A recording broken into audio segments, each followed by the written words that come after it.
Art of nature लताफ़ा की ओर से आने वाले इस परफ्यूम को मैंने 2 हफ्ते से यूज़ किया हुआ है और इसकी पैकेजिंग, बॉटल क्वालिटी, परफॉर्मेंस ने मुझे इम्प्रेस किया है। लेकिन पर्सनली मैं इसके स्मेल डीएनए का फ़ैन नहीं हूँ।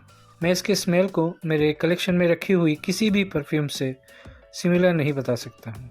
एंड फ्रेंड्स, ये उद मार्कुजा का भी ड्यूप नहीं है।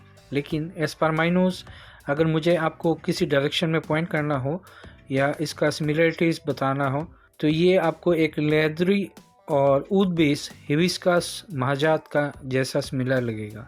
ये ईडीबी कंसंट्रेशन में आता है, एक मार्वेलस पैकेजिंग में। इसका बॉक्स डिज़ाइन एक फिंगरप्रिंट मैग्नेट है जो बहुत ही शाइनी और लग्जरियस फील देता है। अंदर एक लीफलेट मिलता है साथ में, जिसमें लताफ़ा के आने वाले प्रोडक्ट्स के बारे में बताया गया है। इसके नोट्स की बात करें तो अगर आपको फ्रूटी, लेदरी और ऊद पसंद है तो ही आपको ये पसंद आएगा। मुझे पर्सनली रुबाब का नोट स्मेल पसंद नहीं है, तो ये फ्रेगनेंस मेरे लिए नहीं है। पर जो लोग ऐसे डीएनए को पसंद करते हैं उनको ये ज़रूर पसंद आएगा।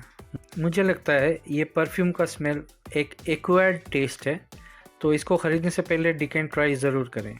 इसके बॉटल पे एक कैमल इम्बोस्ड किया हुआ है जो कि आपको स्टील लाइफ पेंटिंग के जैसा लगेगा।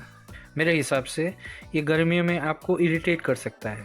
इसके परफॉर्मेंस की बात करें तो लताफ़ा आर्ट ऑफ नेचर एक बीस्ट परफॉर्मर है और इसके प्रोजेक्शन 2 घंटे तक आपको महसूस होगा। इसका स्प्रे डिसेंट थ्रो करता है। इसकी लास्टिंग की बात करें तो ये करीबन 8 घंटे तक लास्ट करता है। दोस्तों, लास्ट में आपको ये कहना चाहूँगा कि जो फ्रेगनेंस लवर फ्रेश फ्रेगनेंस पसंद करते हैं उनको ये शायद ही पसंद आए। अगर आप ऊद पसंद करते हैं और सर्दियों में कुछ डिफरेंट ढूंढ रहे हैं तो ये आपके लिए है।